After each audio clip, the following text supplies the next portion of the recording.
What's up, Niner fans? My name is JT Magnum, and welcome to Niner News. Thursday was a great day. I love when the 49ers play on Thursday night sometimes because I like to settle in, go to work, get home early, do my stuff, get myself ready on the couch, watch all the game day, watch all that info on the 49ers on NFL Network, and just keep on go throughout my day reading tweets and doing stuff like that. And I get pumped for 49er football, and I get really excited. The problem with that is I get really, really excited to the point where I just, you want the 49ers to win the game, and you put all, as a fan, you kind of put everything you can into it. You know what I mean? You're watching, you're into it, and if you're a fan like I am, at least, I'm really passionate about my 49ers, no matter what, no matter how bad they might be. No matter how bad everybody else seems to think they are, I always think my Niners can win. And the one thing I really, really, really hate is when the Niners play really, really, really, really hard. They play really, really tough, and victory is just snatched from them. And it's not from any other team. It's because of bullcrap. And that's what I'm going to get into. The 49ers lost the game 41-39 to the Los Angeles Rams, and I must say I was pretty ticked off. I've gotten ticked off time and time again, as you've seen me throughout the years on Niner News, and I'm not one to hold back when it comes to refereeing and what I see on the field. I felt that the Niners had this game stolen from them, and I'm not the only one. I know there's a lot of people out there that feel the same way, unless you're a Rams fan, of course, and the Rams fans, of course, will say, stop crying, stop whining, whatever, but this isn't your show. This is called Niner News, and this is what I do. So anyways, let's talk about the good stuff. The Niners played very well on offense. Finally very well on offense. They scored 39 points. I mean, it could have been 40 due to the extra point, or actually 41 due to the extra point, but they missed it, then they lost. They missed a 2-point conversion to tie the game up at 41. But all in all, it was a very good effort on offense. Carlos Hyde ran very well against the Rams to follow up another day where he ran very well against the Seattle Seahawks. And Brian Hoyer stepped up after throwing a very quick interception in the first quarter. I must say, though, he did step up, but I'm still technically done with Brian Hoyer. I know a lot of people like him, and they don't want to see the rookie in there and things like that, but I'm a different person, and I just feel like maybe Brian Hoyer would be better off just coaching the new one or something like that, or the rookie, and helping him while he throws, because maybe he can escape a little bit better than Brian Hoyer, and he has some running ability, obviously, and maybe he can just escape the pocket or move better in the pocket. I don't know, but Brian Hoyer to me just was not having a really good day throwing the ball, despite bringing the Niners back in that game. I felt like the Niners probably should have really beat the Rams up pretty well, but unfortunately the defense did not play well enough to do that. But anyways, like I said, the offense played very well. I'm looking at the stats over here. Pierre Garçon finally showed up for the Niners as well. 7 catches for 142 yards. Goodwin had a nice catch over the middle on a bomb. It was a 50-yard pass that he jumped over 2 defenders to get the ball. Then there's Trent Taylor, obviously had a good game, and he's the one that I'll talk about in a couple minutes. He's the reason why we got robbed of the game. Like I said, Carlos Hyde played very well. Matt Breida played, I thought, okay, despite when Carlos Hyde left the game. What I thought was another injury, and Carlos Hyde was going to be done for the year probably again, but he came back, toughed it out, and actually had a good game. And all in all, the Niners' offense did very well for the most part. Now, what they couldn't do well was block. Holy crap, was Aaron? I know it's Aaron Donald. I mean, not many people. I don't think anyone can block Aaron Donald, but holy crap. Was it just me, or was Aaron Donald in on every play of every snap? He is just a ridiculous force. I mean, the Niners need somebody like that can just causes nothing but havoc and just like dismay on the offensive line. There's nobody can block him. Nobody can block him. Nobody can deal with that guy. He's a phenomenal player. I mean, just wow. He is just, I've never seen anyone that just is just so unblockable in on defense that just like at will can just get to the quarterback or just causes pressure or just, you know, has tackles for loss like all the time. Like I've never seen anything like that before. But I'm surprised the Niners actually got 39 points just from the simple fact of that guy always penetrating. So kudos to him. But the Niners can't block. The Niners can't block anybody right now. He wasn't the only one getting in. A lot of people were getting in for the Rams, and it was just it's extremely difficult to watch right now, the offensive line. I know they're still getting it together, trying to figure it out, but man, they gotta get it right soon, because holy crap, Brian Hoyer is gonna end up getting killed himself. He might end up coming out due to injury because he's constantly under pressure. He is constantly under pressure. That's pretty much it to talk about an offense. I mean, I don't really want to get into in depth in the offense, but the defense just did not show up. There was not one sack in the game. I don't even think they barely even pressured Goff. He just was standing back there, poised and just delivering strikes all day long. And you know, it's hard to stop somebody when you're like that. It also doesn't help when you have referees. And that's what I'm just going to get right into it. The referees.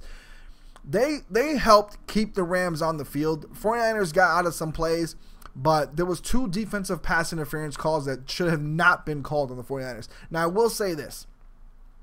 I know people think I'm biased when it comes to refereeing, and I'm not. The play where Brian Hoyer was tackled and they called a personal foul, I don't remember who tackled him. It doesn't really matter. It was a Rams defender, obviously, that tackled him. They called roughing the passer. That was bullcrap. That was not roughing the passer. Brian Hoyer was tackled normally. There's nothing you can do. If that had happened to, let's say, the 49er defender tackling Jared Goff, and that happened, that was called, I would have called bullcrap just the same. So I don't know what the refs were thinking on that play either, but that's the only play I saw that was really controversial. I should say that was a call for the 49ers that didn't go the Rams' way.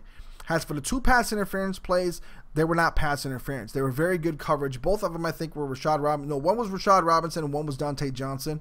Both of them were good coverage. Both of them were definitely not pass interference. And then you have the final play of the game, which I'm going to say this. Jeff Triplett and his crew always seems to have issues every year. If you Google Jeff Triplett bad calls, just Google Jeff Triplett bad calls, you can see how many people have been calling for him to be fired. Many people think he should have been fired years ago. There's a lot of referees in the league. At least 4 I can think of that are just garbage referees. First would be Jerome Boger. You know why I can't stand Jerome Boger? He's ridiculous. Mr. Ladies Man, I call him, because he sounds like the ladies man when he's announcing the penalties.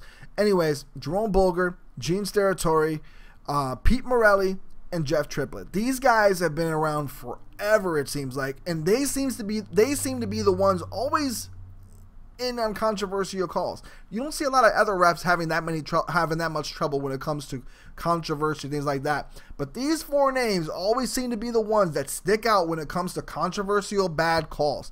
And Ed Hockley maybe, but Hockley doesn't really bother me too much because his crew seems to get it right sometimes when they look under the hood and stuff like that. And it brings me to this. They need to somehow referee refs. Hiring them full-time isn't going to help if these guys are going to be the ones that they hire full-time. And they have to just – I'm not going to show the play because I can't, because NFL will probably take down my video. It's happening now. YouTube is a little sketchy. Since I started making videos again, I noticed that YouTube is different. They like to I have to constantly fight to say this is my video. I have to like explain that it's my content and stuff. Like every time I have to do videos now. But NFL will take it down if I show any kind of video or anything like that, and then complaining about the NFL, they'll probably definitely take it down, or they'll put a copyright strike on it. So I'm not going to bother. But you can go to Niners Nation, you can go to other places, they'll show the play. But I'm sure you guys all know the offensive pass interference play on Trent Taylor on the Rams defender. I don't remember his name. Don't care. His number was number 23. I know that. But what happened was Trent Taylor goes out. It was a 3rd and 10. He catches the ball at the Rams' 39-yard line. It's a first down, and the 49ers are moving on, and they're probably either going to kick a field goal to win the game, or have a shot at least winning the game by kicking a field goal, or they're going to, run some few more plays, maybe score. Who knows what they were going to do. Most likely he was probably going to go for the field goal and win, knowing Niner tradition, Niner way, knowing Shanahan the way he rolls. He was probably going to kick a field goal to get the win and get out of there with a victory. Well, what happened was the refs decided that they're going to change the game because they want to make a stupid call. Now, the Rams defender, Trent Taylor, goes out for a pass, and he fakes out the defender so badly as he cuts left that the defender thought he was going out, and he didn't. He actually just broke left. And when he did that, it looks like he pushed off, but he didn't push off. He actually was he was the one actually that was touched by the Rams defender, which is actually illegal contact, which was not called. What was called was offensive PI because he shook him so bad that the referee thought he completely was pushed off. Meanwhile, he wasn't pushed off. On the angle, you can tell that his arm doesn't flail out. The defender didn't back up as if he was pushed. He just backed up because he got faked out. And I think that made the referee think he must have pushed off. But the thing is, wide receivers do this all the time in the league. All the star wide receivers do it. They always push off and they get away with it. In this instance, the guy didn't even do it, but he's not a star wide receiver, so he's going to get the call for it. But he didn't even push off, and actually the defender is the one who should have been called for the penalty. But the refs decided to take it upon them to decide the outcome of a game, and they did that. And that, to me, it's bullcrap. It's straight bullcrap. A game should not ever be decided by a referee call. You do not make those calls at that time of a game, at that juncture, period. You don't do it. And I'm just tired of it, guys. Year after year after year, the 49ers seem to get robbed of football games. And it's just, after a while, it starts to build up on you to the point where you're just like, are you kidding me? Like, again? And it doesn't matter. No matter how many times you tweet at the NFL, no matter how many times you show this and that, no matter how much video proof you need to show, no matter what happens, it just seems like it just keeps going on all the time. I think referees like Jeff Triplett, Pete Morelli, Jerome Bolger, Gene Steratore, fire them. Get rid of them. They don't need to be in the league if they can't get calls right on a consistent basis, and they seem to be the ones that always get the calls wrong. It's these same four names you hear all the time. And all you have to do is Google them, find out exactly what the calls they miss, and you'll see it's tons. It's tons. And there's people all the time that are calling for their heads to get rid of them. But they won't, for some reason, get rid of them. I don't know if they have something on Goodell or if they have something on who knows who, Dean Blandino, whoever's in charge now of NFL referees, but garbage, man. They need to make a play where they can actually show they can actually, like, if they make a call like that, you can challenge their call, because it's ridiculous.